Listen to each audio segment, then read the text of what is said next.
बिस्मिल्लाहिर्रहमानिर्रहीम। अस्सलाम वालेकुम। Welcome to my YouTube channel. और मुझे उम्मीद है कि आप सब लोग खैर खैरियत से होंगे।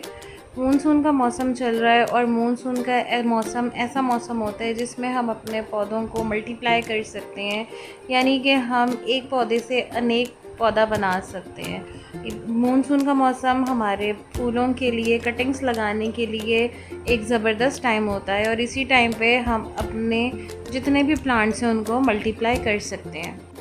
मानसून का जो मौसम है वो स्प्रिंग के बाद गार्डनर्स, गार्डन और प्लांट्स के लिए बहुत ही ज़्यादा इम्पॉर्टेंट टाइम होता है। ये वो टाइम होता है जहाँ पे बहुत ज़्यादा बारिशें हो रही होती हैं, ह्यूमिडिटी होती है, मॉइस्चनेस होती है और वो सारी चीज़ें होती हैं जो हमारे प्लांट को ग्रो करने में मदद करती हैं और जिससे हम अपने प्लांट्स को बहुत जल्दी से ग्रो कर सकते हैं। यानी कि हम इसकी एक कटिंग लगाते हैं और वो बहुत जल्दी रूटिंग पर आ जाती है। हमें किसी रूटिंग हार्मोन की ज़रूरत नहीं है, हमें किसी भी आर्टिफिशियल चीज़ें की ज़रूरत नहीं है।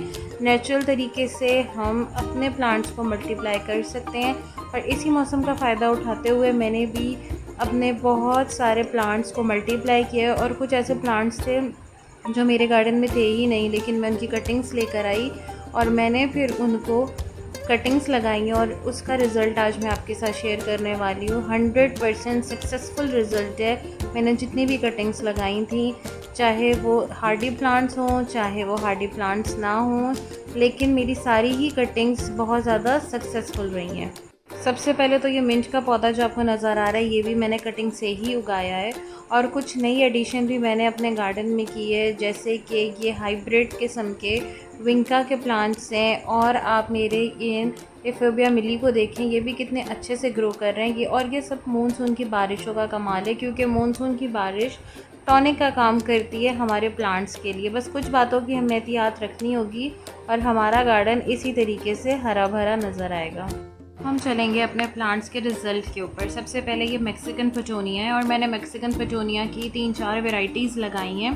ये सारी की सारी सक्सेसफुल हो गई हैं। आपने इस बात का ख्याल रखना है कि आपने जब भी कोई भी कटिंग लगानी है तो आपने उसको प्लास्टिक के पॉट में लगानी। और आपको पता कैसे चलेगा कि कटिंग कामयाब हो गई है? ये देखें, इसके लीव्स अभी तक ताज़ा हैं। पीछे हिबिस्कस की भी कटिंग लगी हुई है और हिबिस्कस की भी जो कटिंग है उसमें भी नई लीव्स आ रही हैं और मैक्सिकन पेटूनिया भी कामयाब हो गया है।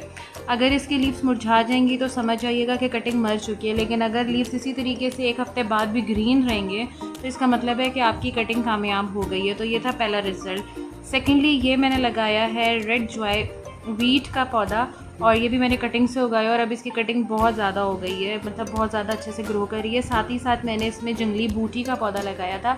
जंगली बूटी जो होती है वो उसमें गुच्छों में फ्लावरिंग्स होती हैं और ये भी मॉस्किटो रिपेलेंट होता है। ये आप अपने घर में लाजमी लगाएगा और ये भी एक हार्डी प्लांट है।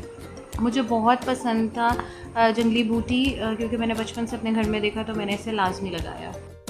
पौधा है जिसकी मैंने कटिंग लगाई है, ये है ब्राज़ीलियन हिबिस्कस। आपने अभी इस पौधे को इंट्रो में भी देखा होगा और मैंने इसकी कटिंग भी लगाई थी क्योंकि मुझे इससे और भी ज़्यादा प्लांट्स बनाने थे और यही सही टाइम था कि मैं अपने ब्राज़ीलियन हिबिस्कस को मल्टीप्लाई कर सकूं। और साथ में मैंने इसकी छोटी सी ग्रास लगाई थी, आई थिंक इसको गूची बोलते हैं, जो भी बोलते हैं आप मुझे कमेंट में लाजमी बताएगा कि इस ग्रास को क्या बोलते हैं। और ये भी कामयाब हो चुकी है, यानी कि ये भी निकल चुकी है। ये कुछ मैंने ज़ीनियास की कटिंग्स लगाई थी और ये मेरा पहला एक्सपेरिमेंट था। मैंने नीचे से कुछ लीव्स काट दी थी और फिर जो नोट्स थे उनको मिट्टी में दबा दिया था। और साथ में मैंने एक गलती कर दी थी कि मैंने ज़ीनिया की कटिंग को लगा दिया था मिट्टी के पॉट्स में। आपने ये गलती कभी भी नहीं करनी है कि कभी भी आपने कोई भी कटिंग जो है फ्रेश कटिंग उसे कभी भी मिट्टी के पॉट में नहीं लगानी है, क्योंकि मिट्टी का पॉट सारा मॉइस्चर जो है वो खुद चूस लेता है और पौधा जो है वो सूख जाता है। बहरहाल अभी इस कटिंग का रिज़ल्ट नहीं आया। कटिंग जो भी लगाएगा आपने इस तरीके से ऊपर से इसको पॉली बैग के साथ कवर कर देना है ताकि मॉइस्चर बना रहे और प्लांट जल्दी से अपनी रूट्स की डेवलपमेंट कर ले। साथ में मैंने लगाया है मेरा ऑल टाइम फेवरेट बोगनवेलिया। इसकी कटिंग्स में लेकर आई थी और ये वाली कटिंग मैंने स्टेम से लगाई थी, यानी कि जो कलम होती है उसमें भी मुझे कामयाब हो गई हूँ मैं। और अभी तक मैंने इसको ट्रांसप्लांट नहीं किया है। और इस तरीके से आप चेक कर सकते हो कि आपकी कटिंग ज़िंदा है कि नहीं है। अगर नीचे से ग्रीन निकलेगा स्किन तो इसका मतलब है कि कटिंग अभी ज़िंदा है, अभी भी उसमें लाइफ के चांसेस हैं। और अगर ब्राउन हो जाए तो इसका मतलब है कि वो स्टिक अब बेकार हो गई है। तो ये था मेरा बोगनवेलिया का रिज़ल्ट, और साथ ही साथ ये मैंने कुंबल से लगाई थी, इसका भी रिज़ल्ट ये रहा। अब ये है प्राइड ऑफ इंडिया का प्लांट, और ये मैंने इसकी कटिंग काटी और ये भी तकरीबन चल रही है अच्छे से, लेकिन अभी मैं इसको खोल नहीं सकती क्योंकि मैंने कल ही इसकी कटिंग लगाई थी।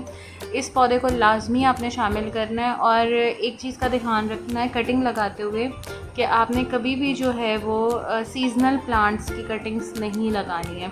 आपने हमेशा हार्डी प्लांट्स की लगानी है और ऐसे प्लांट्स की लगानी है जो ऑल टाइम फ्लावरिंग करते हैं या फिर ऑल टाइम वो हरे भरे रहते हैं। अब ये सेकलेंट प्लांट है और इसी कटिंग में मैंने लगाई है क्योंकि ये भी पूरे 12 मंथ से ही चलता है। ये था मेरी कटिंग का result. I hope you like my video, subscribe my channel. अल्लाह हाफिज़।